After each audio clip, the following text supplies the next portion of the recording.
I have someone who needs me. Haven't I provided for you enough? I need you to write me a divorce agreement with these terms.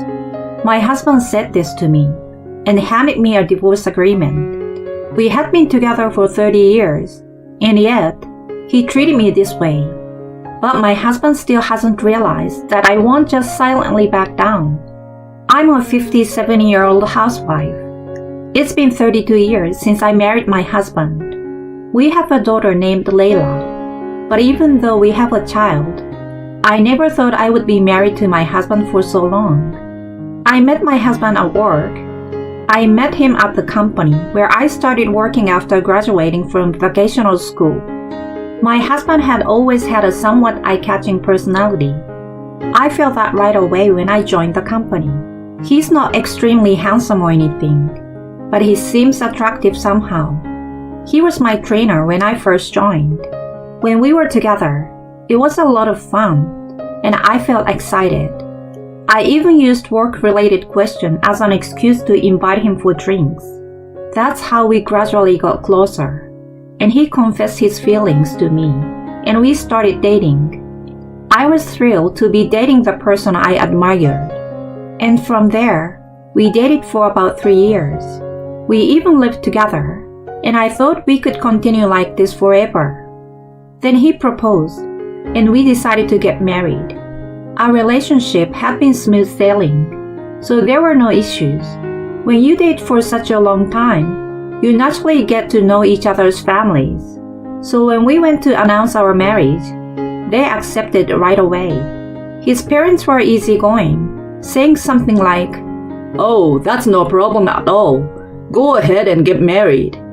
They were such understanding in-laws that I never experienced any harassment after marriage. In fact, I got along very well with my mother-in-law. She had 2 sons, including my husband, but she had wanted a daughter, so she treated me like a real daughter. Because of that, I visited my in-laws regularly with my husband, and we built a very good relationship. I got along well with my in-laws, but my relationship with my husband was becoming increasingly distant over the years. That's because my husband held on to the old-fashioned belief that housework was the wife's responsibility, and that childcare was solely the mother's duty. I had been troubled by this. Before we had children, I was working a regular job too, so I started work at nearly the same time as my husband, and our return home times were also similar. Despite this, my husband never helped with household chores at all. Even if I asked him to help a little, he wouldn't listen at all. "I'm tired from work. Isn't that the wife's job?" He started saying such things suddenly after we got married, and I was taken aback. During our dating days, he was a gentleman who treated me kindly. So why did he change so suddenly? Well, maybe this is his true nature.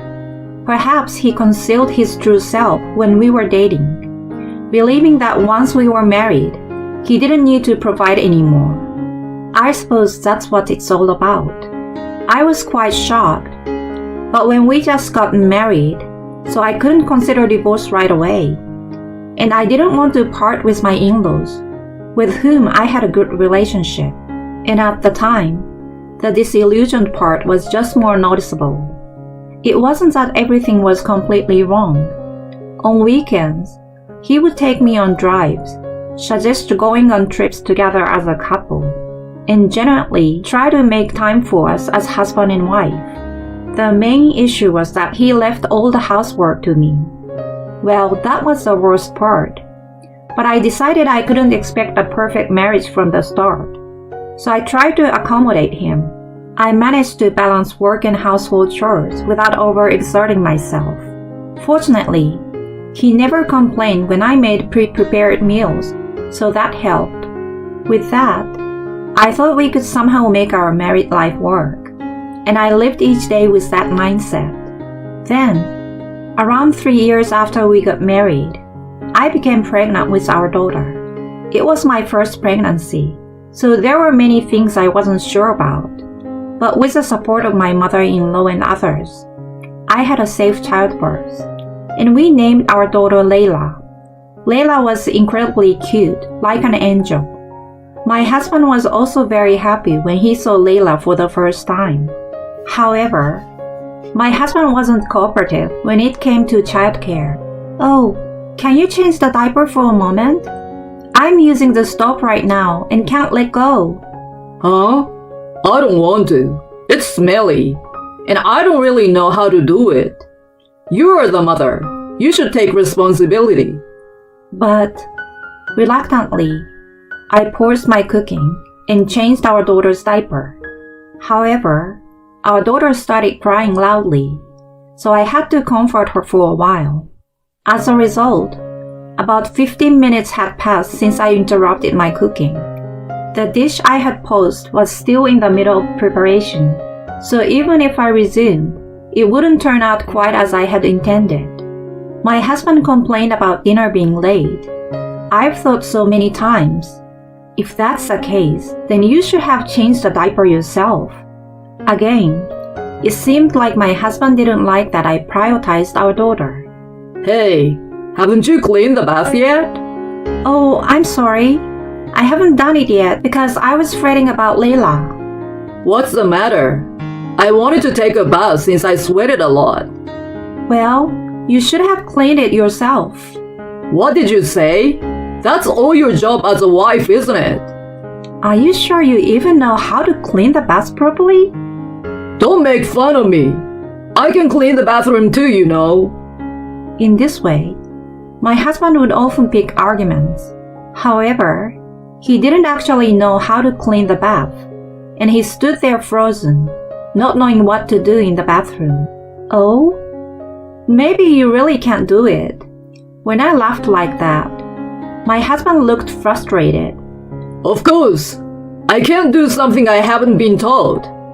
"That's why I told you to do it. So are you willing to make an effort to learn?" It's pointless to keep telling someone who has no intention to learn, isn't it? Well, it seems that my husband finally realized he had made an unfair statement. Well, my bad. But please don't neglect the household chores. After saying this, my husband returned to his room. After that, he never actually did the chores himself, but it seemed like the frequency of his complaints decreased. Later on, our daughter continued to grow and eventually started walking and speaking. I was so happy when she ran up to me and said, "Mommy." She was so sweet and loving that I swore to protect her for the rest of my life. My husband used to be affectionate toward our daughter when she was younger, and I think he had some interest in parenting. In reality, most of the actual care was left to me. As our daughter continued to grow, she progressed through kindergarten and elementary school. She enjoyed her days and would tell me about her experiences at school.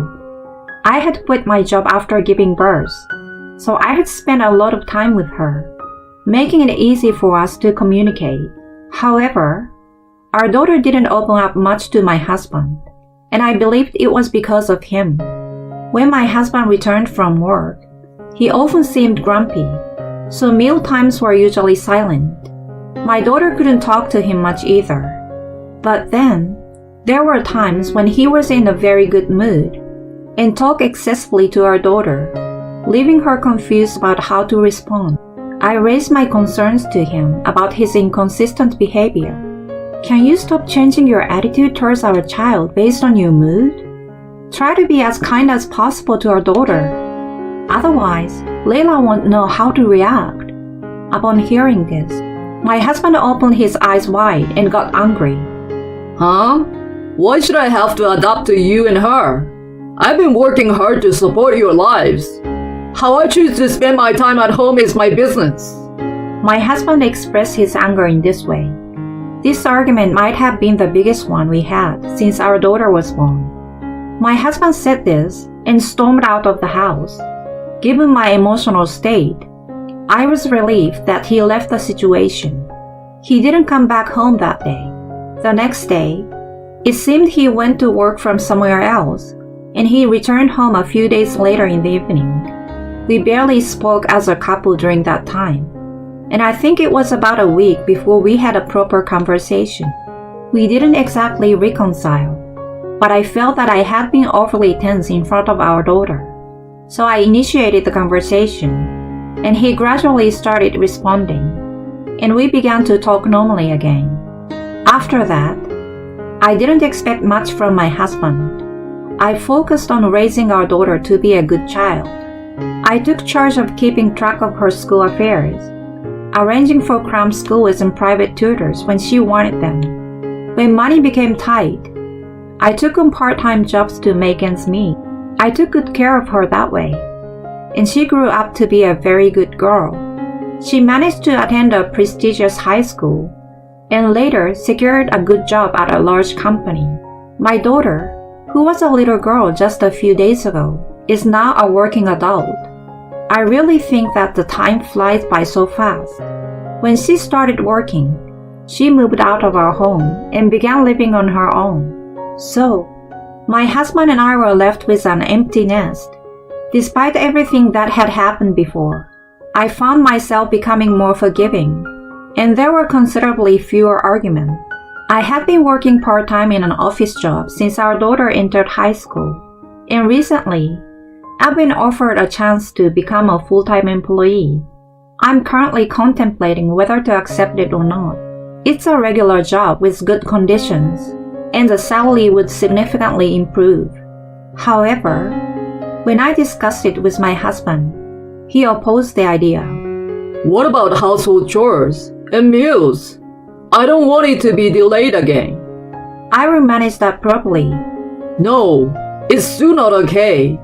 You can say anything with just words. Once you take on this role, it will be difficult to go back to being a part-timer. It's not like our life is difficult right now, so why not stay as a part-timer? This is how my husband opposed my promotion to a full-time position. I could have argued back at this point, but it would have caused a lot of trouble. Well, my husband was right. Our life wasn't particularly challenging, so I thought it was fine. I apologized to the company for not accepting their offer and continued as a part-timer. A few years passed in the blink of an eye, and several years went by without any significant changes in our life together. We continued with the same routine day in and day out. In the midst of this, our daughter announced that she was getting married. It was quite a big piece of news, and both my husband and I were surprised. Her husband seemed like a wonderful and trustworthy person. We had a successful meeting between the two families, and the wedding was a beautiful event. Seeing our daughter so happy made me incredibly happy. Then, about 2 years later, our daughter announced that she was pregnant. I was incredibly surprised by the news and looked forward to becoming a grandmother. She had been working, but she wanted to take maternity leave early and return to her parents' home to prepare for the birth. However, when my husband heard this, his expression darkened slightly. Is it okay for your husband to handle household chores and such? Oh, it's perfectly fine. We both worked and shared household duties when we were living together. He can manage life on his own without any problems. I see. I felt like my husband was somewhat opposed to the idea of our daughter coming back home. Is there something wrong? Huh? What do you mean? Well, it just feels like you're opposing her decision to come back home for the childbirth. No, it's not like that. My husband was clearly flustered. In times like this, my husband is hiding something. It seems our daughter noticed it too. Is there something wrong? I've told you there's nothing. Stop insisting. My husband's expression turned sour. Fine. Do whatever you want, including giving birth at your parents' place. Eventually, he said this in a resigned manner. Whenever my husband's mood soured, he would react like this.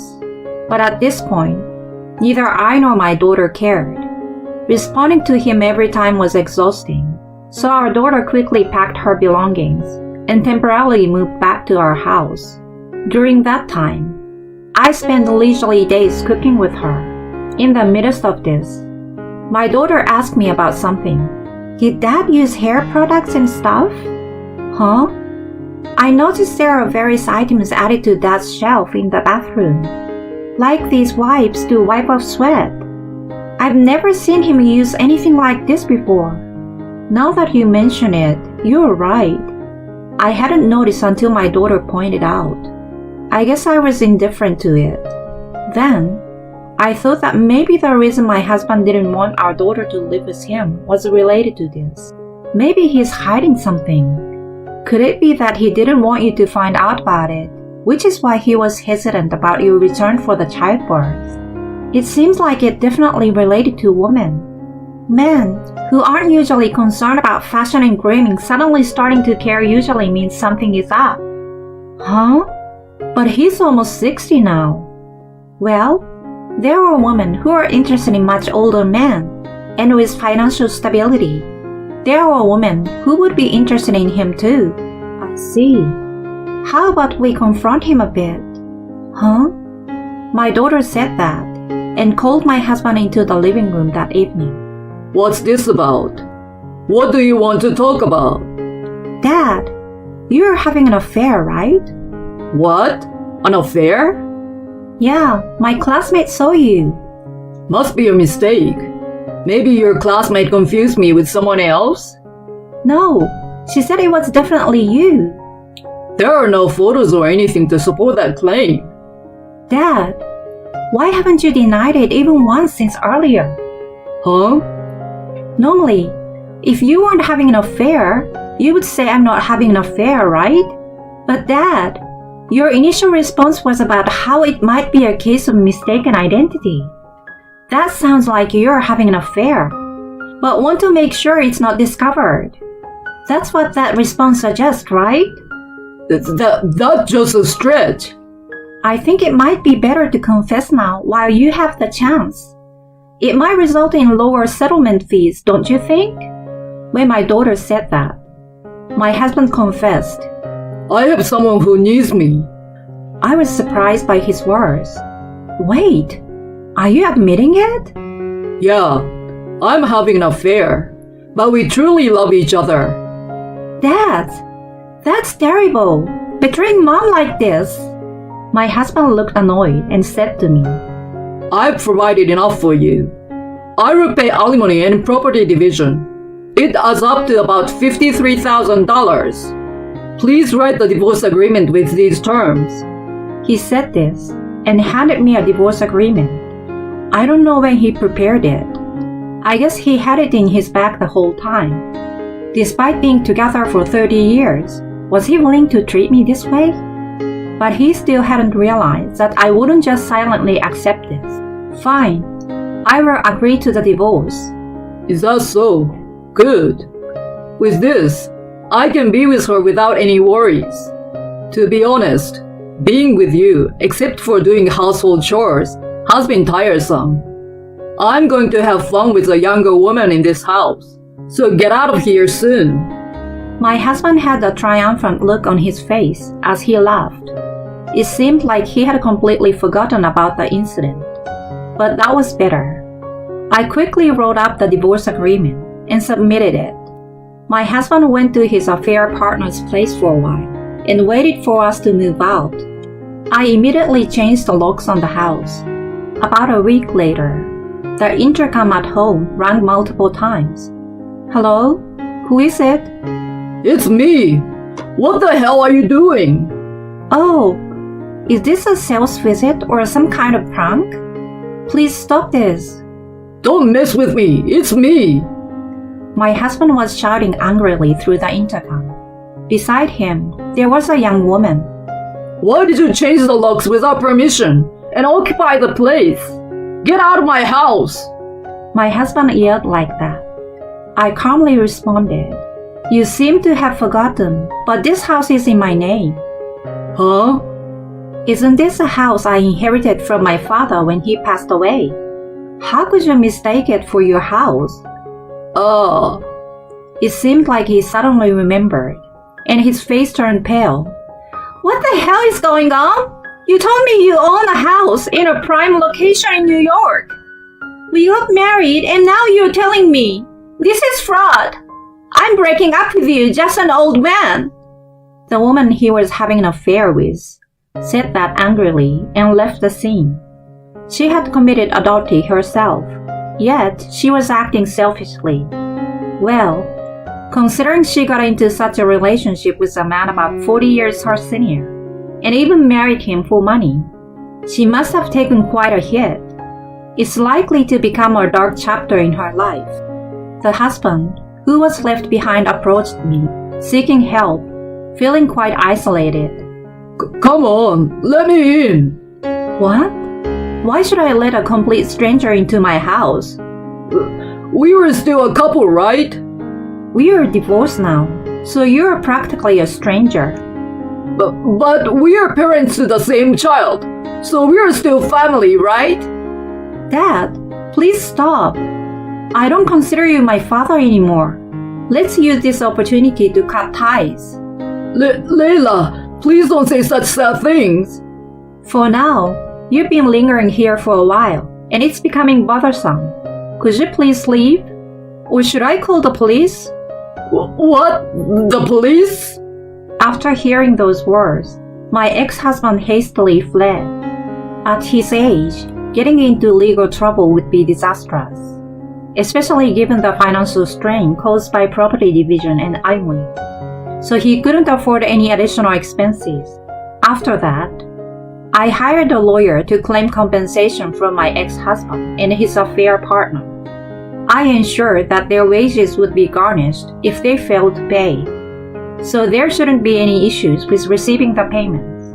My ex-husband had already lost his home, and even his own brother had abandoned him, mainly because I had informed them about his affair beforehand. As a result, my ex-husband ended up living alone in a rundown old apartment. Currently, he seems to be experiencing loneliness while spending his days simply repaying his debts. On the other hand, I had a peaceful time during my stay at my parents' house, finally getting the chance to meet my long-awaited grandchild. Furthermore, my daughter and her husband purchased an apartment nearby to our family home. Now, we regularly meet with my daughter's family and grandchild, enjoying happy days together.